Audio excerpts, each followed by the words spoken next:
Excuse me sir, I'm sorry Ahmed from Asia Vision. ഞാൻ എത്തുമ്പോഴേക്കും കുറച്ച് ലേറ്റ് ആയി പോയി. അതുകൊണ്ട് സാർ പറഞ്ഞ പല കാര്യങ്ങളും മിസ് ചെയ്തു. ഇഫ് യു ഡോണ്ട് മൈൻഡ് ഒന്ന് രണ്ട് കാര്യങ്ങൾ ചോദിച്ചോട്ടെ? But are you ready? വിവാദ വിഷയങ്ങൾ ഒന്നും ഇല്ലെന്ന് പറഞ്ഞാണ് സാർ പ്രസ് മീറ്റ് തുടങ്ങിയത്. പക്ഷെ പറഞ്ഞത് മുഴുവൻ വിവാദം ആയേക്കാവുന്ന കാര്യങ്ങളും. സാർ ഇന്ന് നടത്തിയ വെളിപ്പെടുത്തലിന്റെ ഗൗരവം വെച്ച് നോക്കുമ്പോൾ ഗവൺമെന്റ് സാറിനെതിരെ എന്തെങ്കിലും നടപടിയെടുക്കുന്ന ആശങ്ക തോന്നുന്നുണ്ടോ? Turn off the camera. I said turn off the camera. Sir. വിവാദ വിഷയം ഒന്നുമില്ലെന്ന് പ്രസ് മീറ്റിന്റെ തുടക്കത്തിൽ ഞാൻ പറഞ്ഞത് ലേറ്റായി വന്ന കുട്ടി എങ്ങനെ അറിഞ്ഞു? അത് ഞാൻ അവിടെ അന്വേഷിച്ച് ഞാൻ കണ്ടു മുൻഭാഗത്ത് 4ാമത്തെ റോയിൽ കുട്ടിയിരിക്കുന്നത്. ടിവിയിൽ എപ്പോഴും നല്ല ബോൾഡ് റിപ്പോർട്ടിംഗ് നടത്തുന്ന ആളായതുകൊണ്ട് കണ്ടപ്പോഴേ ഞാൻ ശ്രദ്ധിച്ചിരുന്നു. പിന്നെ പ്രസ് കോൺഫറൻസിൽ ഞാൻ പറഞ്ഞ കാര്യങ്ങൾ കൂടാതെ സ്വന്തമായിട്ട് ഒരു എക്സ്ക്ലൂസീവ് ബൈറ്റ് സംഘടിപ്പിച്ചെടുക്കാൻ വേണ്ടിയാണ് ഇപ്പോഴും നുണ. റൈറ്റ്? ഇനി ചോദിച്ച ചോദ്യത്തിനുള്ള ഉത്തരം. ഒരു നടപടിയെ പറ്റിയും എനിക്ക് ആശങ്കയില്ല. No apprehension, no anxiety. ഉത്തമ ബോധ്യമുള്ള കാര്യങ്ങളെ ഞാൻ ചെയ്തിട്ടുള്ളൂ, ഇനി ചെയ്യേ ഉള്ളൂ. So that's it. ഈ പറഞ്ഞതൊക്കെ strictly off the record. Don't quote it, don't cite it. Okay? Okay sir. എന്തൊരു ഇടിവിട്ട് ബൈറ്റാ നമ്മൾ മിസ് ചെയ്തത്. Exclusive and explosive. Anyway, I admire his guts. He is real vintage stuff.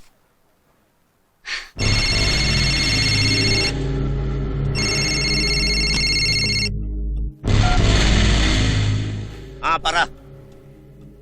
എപ്പോ? അങ്ങനെ പറഞ്ഞു. അയാളോട് ഗസ്റ്റ് ഹൗസിൽ വരാൻ പറ. ആ 2:30 ഷാർപ്പ്.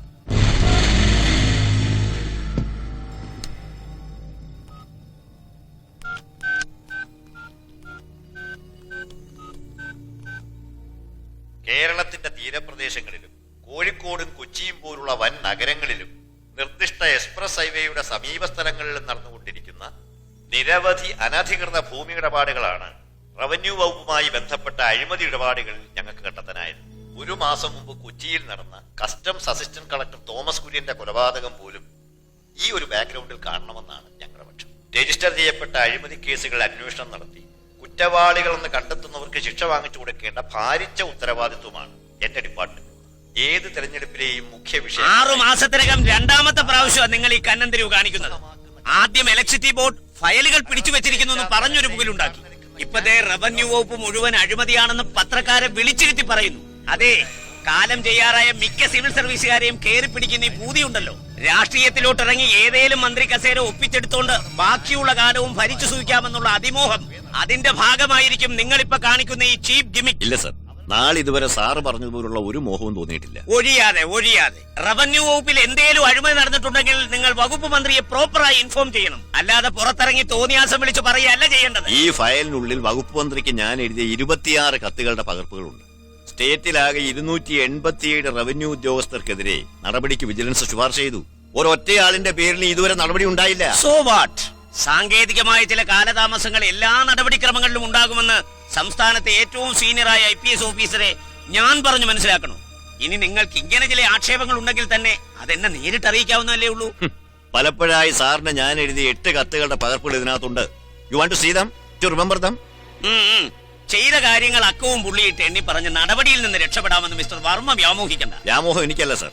എന്ത് അഴിമതി ചെയ്തും അധികാരത്തിൽ തുടരാമെന്നും എക്കാലത്തും ജനങ്ങളെ വിഡ്ഢികളാക്കാമെന്നും കരുതുന്ന നിങ്ങളെപ്പോലുള്ളവർക്കാണ് വ്യാമോഹം, അതിരുകളില്ലാത്ത വ്യാമോഹം. ഇതാണ് ജ്ഞാനശേഖരവർമ്മ. ഭരണാധികാരിയുടെ മുനവെച്ച ചോദ്യങ്ങൾക്ക് മുമ്പിൽ ലാട്ടിപ്പതറാതെ നിന്ന് സത്യം സത്യമായിട്ട് വിളിച്ചു പറയാനുള്ള ധീരത കണ്ടോ? എനിക്ക് അങ്ങയോട് വലിയ ബഹുമാനമാണ് സർ. ഞാൻ കണ്ടു ടിവിയില് കേരളത്തിന്റെ ഗവൺമെന്റ് സർവീസ് ചരിത്രത്തിൽ ഒരു പോലീസ് ഉദ്യോഗസ്ഥനും ഇത്ര ആർജവത്തോടെ മാധ്യമങ്ങളോട് സംസാരിച്ചിട്ടില്ല, സംസാരിക്കുകയില്ല. സമ്മതിച്ചിരിക്കുന്നു സർ. എനിക്കറിയാം. ഞാൻ പത്രസമ്മേളനത്തിൽ പറഞ്ഞ കാര്യങ്ങളൊക്കെ രാജ്യസഭാ MP മിസ്റ്റർ ജോൺ വർഗീസിനെ വല്ലാതെ ഹോണ്ട് ചെയ്തിരിക്കുന്നു. അല്ലെങ്കിൽ പിന്നെ 2:10 ഫ്ലൈറ്റിൽ ദുബായിക്ക് പറക്കേണ്ട നിങ്ങൾ ഇങ്ങനെ ഇവിടെ വന്ന് എന്റെ മുന്നിൽ നിൽക്കില്ല. കണ്ടോ CM എത്ര കറന്റാ നോക്കി. എന്റെ വിദേശയാത്രയുടെ ഷെഡ്യൂൾ പോലും ഇദ്ദേഹത്തിന് മനപ്പാടും. ഇത്രയും കഴിവുള്ള ഒരു ഉദ്യോഗസ്ഥൻ സർവീസിലുള്ളപ്പോൾ നമ്മൾ DGP ആയി മറ്റൊരാളെ കണ്ടെത്തിയത് വലിയ തെറ്റായി. പക്ഷേ പറ്റിപ്പോയ തെറ്റുകൾ തിരുത്താനുള്ള അവസരം ജനാധിപത്യത്തിലുണ്ട്. എപ്പോഴും ഇപ്പോഴും. ജനാധിപത്യം വർഷത്തിൽ 250 ദിവസങ്ങളും ഗൾഫിലും മലേഷ്യയിലും മൗറീഷ്യസിലും പറന്നു നടന്ന് രഹസ്യ ഇടപാടുകളിലൂടെ കോടികൾ സമ്പാദിക്കുകയും ബാക്കിയുള്ള ദിവസങ്ങളിൽ സിറ്റിംഗ് ഫീയും യാത്രാപ്പടിയും കൈപ്പറ്റി രാജ്യസഭയിൽ പോയിരുന്ന് ദേശത്തെ ദരിദ്രനാരായണന്മാരെ സേവിക്കുകയും നിങ്ങളെപ്പോലുള്ളവർക്ക് അതിനുള്ള അവസരമൊരുക്കി തരുന്നതും മധുര മനോജ്ഞമായ ജനാധിപത്യമാണ്. Mister John Varghese, shame on it. നിങ്ങളെ ഇവിടെ വിളിപ്പിച്ചത് ഇങ്ങനെ വീരസിംഹന്മാരല്ല. എനിക്ക് മറുപടി വേണം, തൃപ്തികരമായ മറുപടി. റവന്യൂ മന്ത്രി വർക്കിച്ചൻ നരിമറ്റത്തിനെതിരെ നിങ്ങൾ നടത്തിയ ആരോപണങ്ങൾക്കുള്ള മറുപടി. പത്രസമ്മേളനത്തിൽ പറഞ്ഞ കാര്യങ്ങളിൽ ഞാൻ ഉറച്ചു നിൽക്കുന്നു. ഈ മറുപടി കൊണ്ട് സാറ് തൃപ്തനായില്ലെങ്കിൽ ഒഫീഷ്യലായി എന്നോട് എക്സ്പ്ലനേഷൻ ചോദിക്കാം. മെമ്മോ കിട്ടി കൂടിപ്പോയാൽ 6 മണിക്കൂറിനുള്ളിൽ എഴുതി തയ്യാറാക്കിയ മറുപടി സാറിന്റെ ഓഫീസിലെത്തും. ഇന്ന് ഞാൻ എന്റെ തറവാട്ടിലേക്ക് പോകുന്നു. തിങ്കളാഴ്ച രാവിലെ തിരുവനന്തപുരത്ത് മടങ്ങിയെത്തും. നമുക്ക് അവിടെ കാണാം. തീരുമാനങ്ങൾ തിടുക്കത്തിൽ വേണ്ട വർമ്മ സാർ. തെറ്റിപ്പോയി എന്ന് പിന്നീട് റിഗ്രറ്റ് ചെയ്യാൻ ഇടവരരുത്. മിസ്റ്റർ ജോൺ വർഗീസ്, വമ്പൻ ബിസിനസ്സുകാർക്കിടയിൽ നിങ്ങൾക്കൊരു നിക്നെയിം ഉണ്ടെന്ന് കേട്ടിട്ടുണ്ട്. The negotiator. ഏറ്റവും സമർത്ഥമായി വിലപേശുന്നയാൾ. ആ ഗർവിന്റെ പിൻബലത്തിൽ എന്റെ വില നിശ്ചയിക്കാനാണ് നിങ്ങളുടെ ഈ വരവെങ്കിൽ യു ആർ മിസ്റ്റേക്കൺ, ഫെയ്റ്റ്ലി മിസ്റ്റേക്കൺ. നിങ്ങളുടെ ചെക്ക് ലീഫിന്റെ ചതുരക്കള്ളിക്കുള്ളിൽ ഒതുങ്ങി നിൽക്കുന്നതല്ല എന്റെ വിനിമയ മൂല്യം. സർവീസിൽ മുഴുവൻ കാലവും തികച്ചോളാമെന്ന ഒരു നിർബന്ധവും എനിക്കില്ല. നിലമ്പൂർ കോവിലകത്തിന്റെ തായ്വഴിയിലുള്ള പാലിശ്ശേരി കുടുംബത്തിലെ ഇപ്പോഴത്തെ ഈ കാരണവർക്ക് നീക്കിയിരിപ്പായി കിട്ടിയ 1 ഏക്കർ ഭൂമിയുണ്ട്. അവിടെ വല്ല കൃഷിയും ചെയ്ത് ബാക്കി കാലം കഴിച്ചുകൂട്ടേണ്ടി വന്നാലും എനിക്കൊരു മനസ്താവുമില്ല. Yes, I promise. പക്ഷേ സർവീസിൽ നിന്ന് പടിയിറങ്ങുമ്പോൾ ഒരിക്കൽ കൂടി ഞാനൊരു പത്രസമ്മേളനം നടത്തും.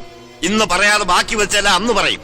വിത്ത് ample and substantial evidence to support what I say. വരട്ടെ sir. Varma sir,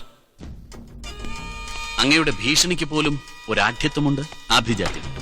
U are so regal, so gallant, so forthright. My prayers are with you. കുഴപ്പമായല്ലോ ജോണേ. ഇതിപ്പോ എങ്ങനെ കൈകാര്യം ചെയ്യുമെന്നാ പറയുന്നത്? ഇതെനിക്ക് വിട്ടേക്ക്. This is my cup of tea.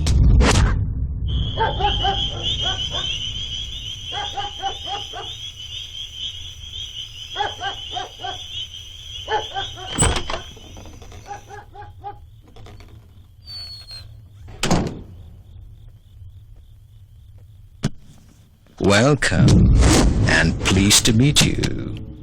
Who are you? A messenger.